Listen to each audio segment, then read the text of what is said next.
కనీసం ఒక కార్యకర్తకు పనిచేయడం తెలియదు. ఎమ్మెల్యేగా కనీసం మీ విలువలు కూడా మీరు దిగజార్చుకున్నారంటే అర్థం చేసుకోండి. మీరు ఏ గ్రామంలోకి వెళ్ళినా ప్రతి ఒక్కరూ ప్రతిపక్ష పార్టీ వాళ్ళు కూడా ఇక్కడ తిరగబడరు.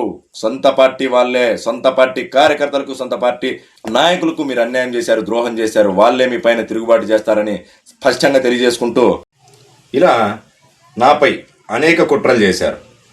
ఇవన్నీ వీళ్ళు మాట్లాడిచ్చి ఒక ఆడపిల్ల జీవితంతో ఆడుకున్నటువంటి ఘనత సింగనమల ఎమ్మెల్యే బండారు శ్రావణి గారిది, వారి అమ్మ లీలావతి గారిది. వారి వీటిపైన మీరు సమాధానం చెప్పమని నేను ప్రశ్నిస్తే మీరు ఎందుకు సమాధానం చెప్పలేక పారిపోతున్నారు ఎమ్మెల్యే గారు? పోలీసులను అడ్డం పెట్టుకొని సింగనమల నియోజకవర్గంలో మీరు ఏ గ్రామానికి వెళ్ళినా ఇంతమంది పోలీసులను తీసుకొని ఏ గ్రామానికైనా ఏ రోజైనా వెళ్ళారా? కనుంపల్లి గ్రామానికి ఎందుకు వచ్చారు? నా సత్తా ఏందో, నా పవర్ ఏందో చూపిస్తామని చెప్పి అధికారాన్ని అడ్డం పెట్టుకొని సొంత కార్యకర్తపై కుట్రలు చేసింది మీరు కాదా? సొంత కార్యకర్తకు సమాధానం చెప్పలేక ఎంతమంది పోలీసుల్ని ఇక్కడ పెట్టుకున్నారో క్లియర్గా చూడొచ్చు మీరు. పోలీస్ డిపార్ట్మెంట్ అంతా కూడా మా గ్రామంలోనే ఉంది. అంటే ప్రభుత్వ అధికారులను కూడా ఏ విధంగా వాడుకోవాలో మా ఎమ్మెల్యే గారికి చాలా స్పష్టంగా తెలుసు అన్నమాట. ఇలా మేము ఎమ్మెల్యే గారి కోసం, అది కూడా ప్రత్యేకంగా సింగనమాల ఎమ్మెల్యే బండారు శ్రావణి గారి కోసం పనిచేసినటువంటి ఫ్లెక్సీలు ఎన్నో ఉన్నాయి. నా కుటుంబాన్ని మీరు వేధించింది వాస్తవం కాదా? నా కుటుంబంపై అక్రమ కేసులు పెట్టించింది వాస్తవం కాదా? దానిపైన మీరు సత్తా, శక్తి సామర్థ్యాలు, మీకు నిరూపించే శక్తి సామర్థ్యాలు ఉంటే, ఈ కార్యకర్త అడిగినటువంటి ప్రశ్నలకు సమాధానం మీకు ఉంటే బహిరంగ చర్చకు మీరు సిద్ధమా? మీ అనుచరులైనా సిద్ధమా? నేను సిద్ధంగా ఉన్నా. మీరు నిరూపించగలరా? వైసీపీ వారితో చేతులు కలుపుతుంది మీరు. ఇదే కనుంపల్లి గ్రామంలో గత తెలుగుదేశం పార్టీ గెలిచినప్పటి నుంచి కూడా స్టోర్ డీలర్ వైసీపీ వారి చేతిలోనే ఎందుకుంది? ఎందుకు తెలుగుదేశం పార్టీ కార్యకర్తలకు ఇప్పటి వరకు ఎందుకు ఇవ్వలేదు? తెలుగుదేశం పార్టీ అధిష్టానం కార్యకర్త సమస్య తెలిసి సింగనమల ఎమ్మెల్యే బండారు శ్రావణి గారికి, ఏడీసీ బ్యాంక్ చైర్మన్ ముంటిమడి కేశవరెడ్డి గారికి, అలాగే అప్పుడు ఉన్నటువంటి జిల్లా అధ్యక్షుడు వెంకటశివుడు యాదవ్ గారికి ఈ సమస్యను పరిష్కారం చేయండి అని చెప్పి అందరినీ కాన్ఫరెన్స్ కాల్లోకి తీసుకొని 2 రోజుల్లో కూర్చోబెట్టి గ్రామస్తుల్ని, పార్టీ కార్యకర్తల్ని పిలిపించి ఎవరికి మెజారిటీ ఉంటే వారికి పని చేయండి, ఈ గీసులన్నీ తప్పుడు కేసులు పెట్టించావు, ఇవన్నీ కుదరవని చెప్పి మీకు స్పష్టంగా పార్టీ అధిష్టానం నుండి మీకు ఫోన్ కాల్ రాలేదా? ఎమ్మెల్యే గారు 2 రోజుల్లో సమస్య పరిష్కారం చేయమని చెప్తే 2 రోజుల్లో మా కుటుంబాన్ని, నా తల్లి మీద దాడి చేయించి, మా కుటుంబం మీద, మా ఇంటి పైన దాడి చేయించి, మమ్మల్ని చంపే ప్రయత్నం చేయించి మమ్మల్ని సెంట్రల్ జైలుకి పంపించిన ఘనత నీది. 2 రోజుల్లో పంపిలేదా? 2 రోజుల్లో పార్టీ నుంచి పరిష్కారం చేయండి అని చెప్తే పరిష్కారం చేయని వ్యక్తులు. పార్టీ ఎన్నోసార్లు కూర్చోబెట్టి మాట్లాడండి అని చెప్పి తెలుగుదేశం పార్టీ అధిష్టానం నుంచి మీకు ఫోన్ కాల్ రాలేదా? నారా లోకేష్ గారిని కలవలేదా? నేను కలిసిన తర్వాత కూడా మీకు స్పష్టంగా ప్రోగ్రామ్ కమిటీకి సంబంధించిన వారు మీకు ఫోన్ చేసి చెప్పలేదా? తెలుగుదేశం పార్టీ అంటే కనీస గౌరవం లేనటువంటి వ్యక్తి మీరు. కనీసం పార్టీ ఆదేశాలను తప్పుదారి పట్టిస్తున్నటువంటి వ్యక్తి మీరు. తెలుగుదేశం పార్టీ కార్యక్రమాలకు ఎన్నోసార్లు, 100 సార్లు నన్ను అరెస్ట్ చేయించావు. ఈ ఒక్కరోజే కాదు, 1వ తారీఖున కార్యకర్త వచ్చే సమస్య ఈ విధంగా ఉంది. ప్రసాద్, నీతో నేను మాట్లాడతా, 1 నిమిషం ఉండు, పోలీసులు మీరు ఎందుకు పట్టుకెళ్తున్నారని చెప్పి పోలీసులను ఒక క్వశ్చన్ చేయలేదు. మీరు ఎందుకు 100 మంది పోలీసులను ఎందుకు తెచ్చుకున్నారు గ్రామానికి? నా పవర్ ఏందో చూపిద్దామనే కదా. మీ పవర్ చూపించాలని తెచ్చుకున్నారు.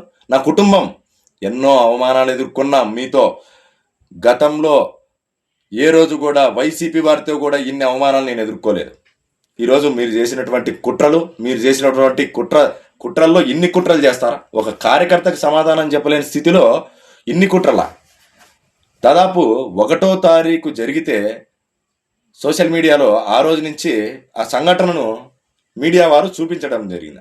అనేక రకాలుగా నాకు జరిగినటువంటి నా సమస్యను చూపిస్తే మీరే మీడియాని బెదిరించడం, అంటే నా సమస్యను మీడియా చూపించకూడదు, సోషల్ మీడియాలో నా సమస్య చెప్పుకోకూడదు, పాత్రికేయ మిత్రులు వార్తలు రాయకూడదు. ఇవన్నీ ఎంతమందిని మీరు బెదిరిస్తారు? ఎంతమందిని మీరు బ్లాక్మెయిల్ చేస్తారు? చంపేస్తారా? ఇంతకంటే ఏం చేస్తారు? చంపడమే కదా మీకు మిగిలింది. రండి, చావడానికి కూడా నేను సిద్ధంగా ఉన్నా మీ చేతిలో. కానీ ప్రశ్నించడం మాత్రం ఆగను. నాకు తెలుగుదేశం పార్టీ అధిష్టానం న్యాయం చేసే వరకు నా పోరాటం చేస్తా. నా సమస్య తెలుగుదేశం పార్టీ అధిష్టానానికి తెలుసు. మీ పైన చర్యలు తీసుకొని నాకు, నా కుటుంబానికి న్యాయం చేసే వరకు మీతో పోరాటం చేసే తీరుతా. ఈరోజు గ్రామాల్లో ఎక్కడ చూసినా వర్గ విభేదాలు సృష్టించావు. నా గ్రామంలో ఇంకా మొదలైంది. మీపై తిరుగుబాటు మొదలైంది. రాబోయే రోజుల్లో మీరు ఏ గ్రామానికి వెళ్ళినా ప్రతి గ్రామంలో మీకు దమ్ము, ధైర్యం, మీరు చిత్తశుద్ధిగా పనిచేస్తున్నారని నమ్మకం ఉంటే మీరు ప్రజల్లోకి పోలీస్ డిపార్ట్మెంట్ లేకుండా వెళ్ళి చూడండి. మిమ్మల్ని ఎంతమంది కార్యకర్తలు, తెలుగుదేశం పార్టీ కార్యకర్తలు, కూటమి పార్టీకి సంబంధించిన కార్యకర్తలు, బీజేపీ జనసేనకు సంబంధించిన ప్రతి కార్యకర్త మీపై తిరుగుబాటు చేస్తాడని స్పష్టంగా తెలియజేస్తా ఉన్నా.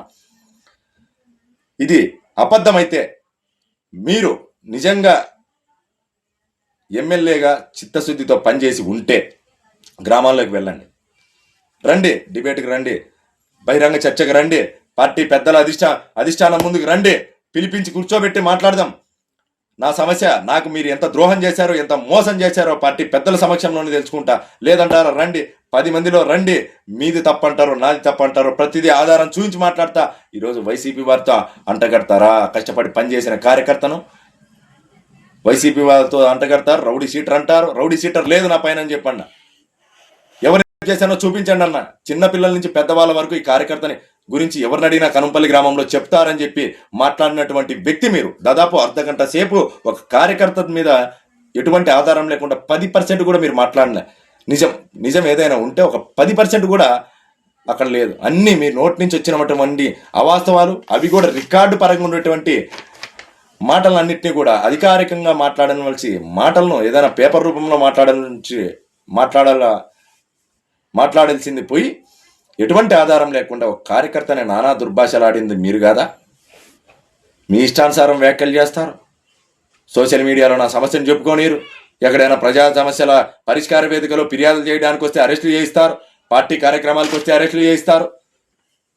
పార్టీ ఆవిర్భావ దినోత్సవం రోజు పార్టీ కార్యక్రమానికి రాణించలేదే, అరెస్ట్ చేశారు. ఎందుకు చేయించారు? ఎందుకు? నేనంటే మీకు అంత భయం, కార్యకర్తలంటే అంత భయం ఎందుకు?